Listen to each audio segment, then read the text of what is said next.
ના અલગ અલગ તાલુકા જિલ્લા આપણા રાજસ્થાન અને અમારા ગુજરાત થકી પધારેલા તમામ ક્રાંતિકારી લોકો એટલા માટે કે આ શબ્દો સાંભળવા તમારી અંદર જે ઈચ્છાઓ, તમારી અંદર જે આશાઓ ઊભી થઈ છે કે આપણી આવનારી પેઢીનું હું આપણો ભારત દેશ આઝાદ થયો અને 78 વર્ષ થવા આવ્યા અને આ 78 વર્ષ સુધી તમે અને મેં કોઈકને વોટ આલ્યો છે।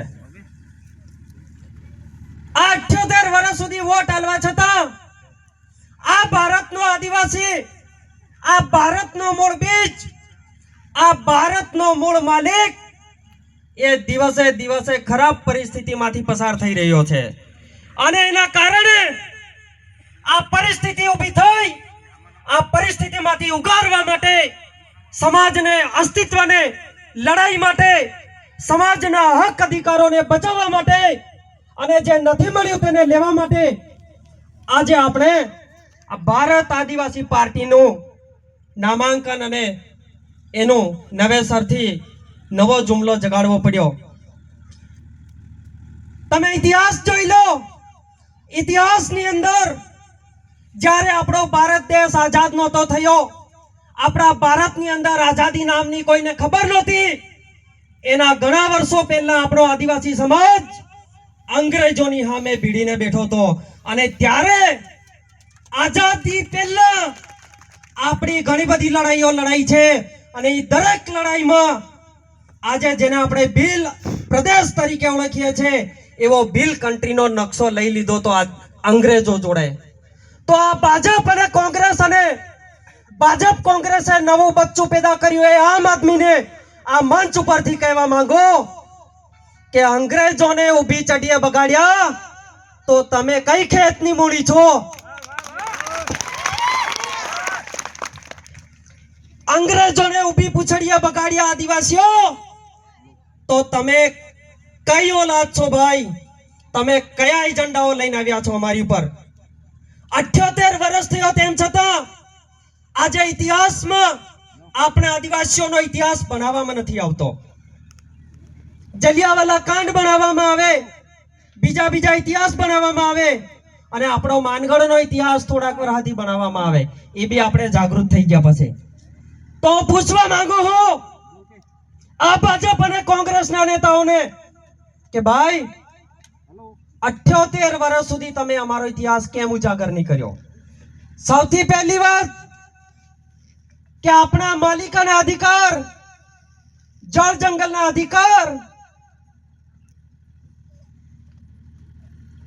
બંધારણની અંદર મળેલા અનુસૂચિ 5, પેસા એક્ટ, રૂઢિગત ગ્રામ સભાનો પાવર, આ બધું હજી કેમ લાગુ નહીં પડ્યો એનો જવાબ લેવા માટે આપણે ભારત આદિવાસી પાર્ટીને ઊભી કરી છે। તમે ઘણું કરી લીધું, આપણને બીજા શ્લોક શીખવાડવા તૈયાર થઈ ગયા। અરે ભાઈ, અમારા આદિવાસી લોકગીતોની અંદર, અમારા ગોવિંદ ગુરુ મહારાજના ભજનોની અંદર જો તાકાત હોય, અમારો ઇતિહાસ હોય તો તમારા ગુણગાન અમે કેમ ગાઈએ? સાચી વાત કે ખોટી? સાચી વાત।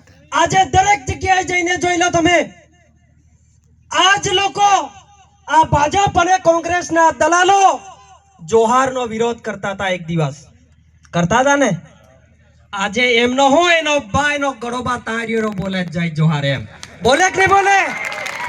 સહી હે? અરે ભાઈ, અમે બિરસા મુંડા, ટાંટિયા બેલ, અમે કાલીબાઈ, ટાંટિયા ભીલના વંશજ છીએ, અમે વગડામાં વાઘ હાથે રહેનારા વંશજ છીએ, તમાર જેમ દપાઈ ફરનારા માણસ નથી।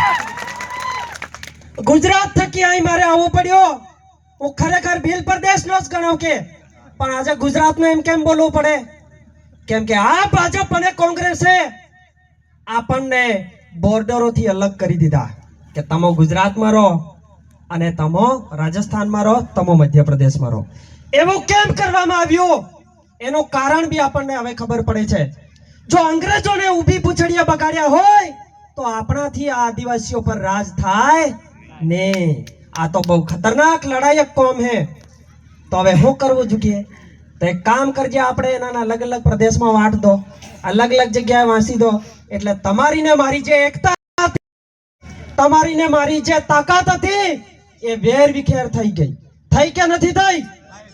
પણ જો ગુરુ ગોવિંદે કીધું હોય, આપણા વિસ્તારમાં જુમલો જગાડ્યો હોય, તો ફરીથી આપણે ચોથા યુગની છેલ્લી વારીમાં આપણે લેવો પડે ને વારો લઈ લીધો હે સાંસદ રાજકુમાર રોત અને જેકી દાદા.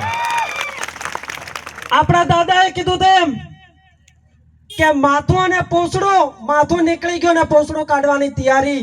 તો આ પોસડું કાઢવા હારું ને આપણે આજે ભેગા થયા હે. આજ હવે વિચાર કરો કે પૂરા દેશની અંદર આદિવાસીઓની હાલત હું, મણિપુરની અંદર આપણી આદિવાસી બહેનોને, માતાઓને જ્યારે અર્ધનગ્ન કરીને રસ્તા પર ફેરવવામાં આવે ત્યારે કોઈ નેતા, કોઈ પાર્ટીનો માણસ આ ભાજપ કોંગ્રેસ બોલ્યા નથી.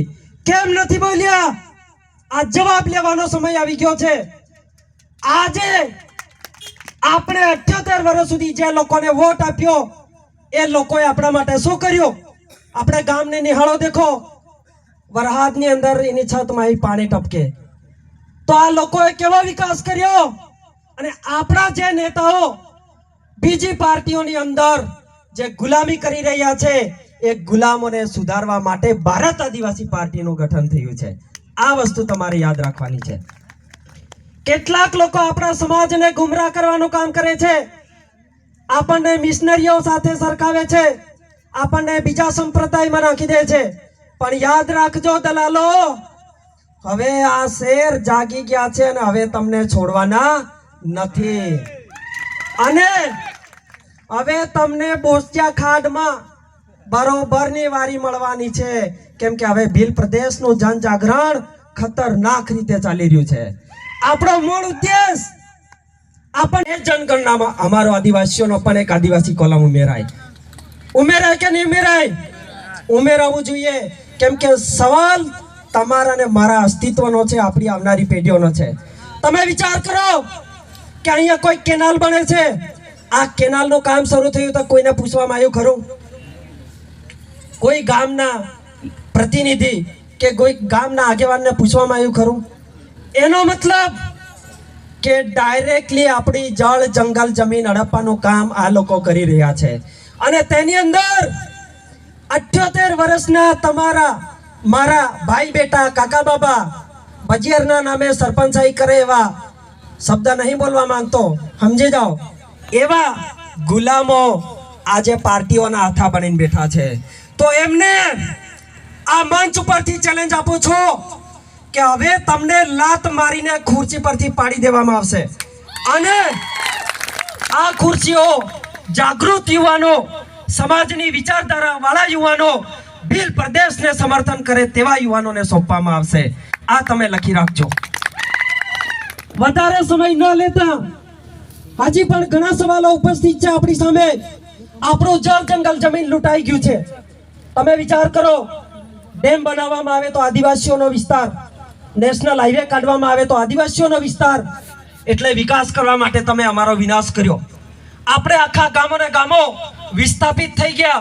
આજે પણ અમારા ગુજરાતના કડાણાના જે વિસ્થાપિત આદિવાસીઓ છે એમને ભિખારી જેવી હાલત છે. હજી પણ તેમની બીજી જગ્યાએ જઈને નકલ પણ નથી નીકળતી. આપણે કહીએ આ દેશના માલિક, પણ આ લુખ્ખી પાર્ટીઓએ, આ ગુલામ લોકોએ, આ મનુવાદી લોકોએ તમને અને મને હાથા બનાવીને બીજા લોકોના ગુલામ બનાવવાનું કામ કર્યું છે. એમને આ મંચ પરથી જવાબ આપવા માંગુ છું કે આ દેશના માલિકે હવે ઝારખંડની અંદર તમે જોઈ લો, ઝારખંડમાં જે અમારા આદિવાસી બાળકોને પેન અને કલમ, પેન અને સોપડી હાલવી જોઈએ, એને ત્યાં શું હાલવામાં આવે? બંદૂક હાલવામાં આવે. તો એટલે આદિવાસી કોઈ દાન બંદૂક લેવા જાય કોઈ ત્યાં? આપણો ગામડાનો આદિવાસી એટલી બુદ્ધિ ખરી કે બીજા કઈ લઈ આવે બંદૂક? પણ આપણને ત્યાં શાળા શિક્ષણ નથી આપવામાં આવતું અને ત્યાં આપણા આદિવાસીઓને બંદૂક ખવાડી અને પછી શું કીધું ખબર? આ તે નક્સલવાદી છે. અરે ભાઈ, આ જમીનનો માલિક એના હક અધિકાર માટે નહીં લડે તો કોના માટે લડે? આ જમીન આપણી માતા છે. આ જમીન આપણને દરેક પ્રકારની વનસ્પતિ ખાવેનું ટોટલ ઉગાડે અને આ પ્રકૃતિને આપણે પૂજતા આવ્યા. એટલા માટે આપણે પ્રકૃતિ પૂજક કહેવાયા. અને અત્યારે ઘણા લોકો આપણી ઓળખ બીજી જગ્યાએ કરવા માંડ્યા છે. આ દલાલોને પણ હું કહેવા માંગુ છું કે હવે મારો સમાજ જાગી ગયો છે. હવે મારા સમાજના હક અધિકાર તમે 78 વર્ષ સુધી નથી આલ્યા, એ તમારે આલવા પડે. કે જો ને આલો તો તમારી ખુરશીઓ ખાલી કરવી પડે. વધારે વાત નહીં કરતા, અહીંયા જે મારી માતાઓ, બહેનો, વડીલો, ભાઈઓ અને યુવાનો ઉપસ્થિત છે તેમને હું એક જ વાત કહેવા માંગુ છું કે કોઈની વાતમાં નહીં આવતા. ગુરુ ગોવિંદ મહારાજે જે જુમલો જગાડ્યો છે, આપણા સાથે જે અન્યાય થયો છે, આપણો ઇતિહાસ દબાવવામાં આવ્યો છે, આપણી કોમ ખતરનાક લડાયક હતી, આપણા રાજા રજવાડા હતા, એ આપણાથી છુપાવવામાં આવ્યું છે. આપણો ઇતિહાસ દબાવ્યો છે. એટલા માટે તમારે ને મારે આ ભારત આદિવાસી પાર્ટીના બેનર હેઠળ જન જાગરણ કરીને આપણા સમાજને એટલો ખતરનાક મજબૂત બનાવીએ કે જે લોકો હમણાં ભીલ પ્રદેશ ને મળે એમ કે ને, એનાને હપનામાં બી ભીલ પ્રદેશનો નકશો બનાવવો જોઈએ તો આપણું જન જાગરણ થયું એમ કહેવાય. એનાને હપનામાં ભારત આદિવાસી પાર્ટીનો ઝંડો દેખાવો જોઈએ. એનાને જા બાળેતા આપણું નામ ગુંજવું જોઈએ. તારે આપણે કહેવાય કે ભાઈ ખરેખર આદિવાસી આ દેશનો માલિક શિક્ષિત થઈ ગયો છે, જાગૃત થઈ ગયો છે. લાસ્ટમાં હું મારી વાણીને વિરામ આપું તે પહેલા જોરદાર એક નારો બોલાડ દઉં ને તમારે નારો જોરથી બોલવાનું है. जय जोहार का नारा है, भारत देश हमारा है. अजी आवाज सोजो लागे. जय जोहार का नारा है, भारत देश हमारा है. આ આયોજન થકી મને અહીંયા સ્ટેજ આપ્યો અને ઘણી મહેનત કરીને આયોજન કર્યું તેવા આ ગામના તમામ ક્રાંતિકારી યુવાઓનો હું દિલથી ધન્યવાદ, આભાર, જોહાર કરું છું. જય જોહાર. ખૂબ ખૂબ ધન્યવાદ.